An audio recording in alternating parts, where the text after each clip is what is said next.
В число братьев 26 человек. В число братьев входят священно-монахи, монахи, послушники. И кроме также этих 26 человек есть так называемые трудники, люди, которые либо хотят в будущем стать монахами, либо трудники, которые приехали потрудиться во славу Божию, потрудиться для спасения своей души временно или же довольно на продолжительное время.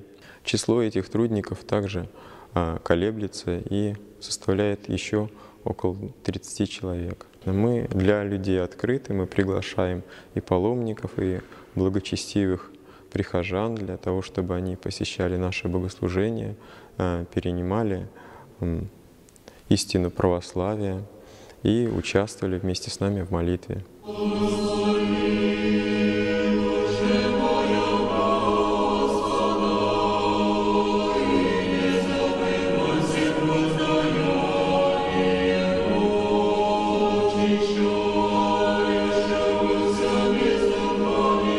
В эти места на Рязанщину пришел внук Чингисхана, Батый. Он разорил старую Рязань и стал спускаться вниз по Оке. Ему донесли, что рядом с Окою находится Иоанно-Богословский монастырь, наша обитель. И Батый решил ее ограбить и сжечь. Братья стали просить о помощи своего небесного покровителя, апостола Иоанна Богослова.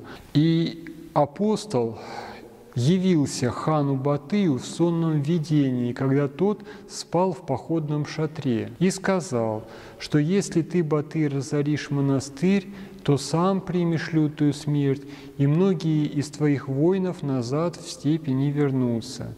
Существует такое церковное благочестивое предание. Утром Батый проснулся и подъехал к монастырю на коне уже не как разбойник, а как смиренный путешественник и благодетель. Он сказал братьям: «Живите себе на этом месте спокойно и ничего не бойтесь.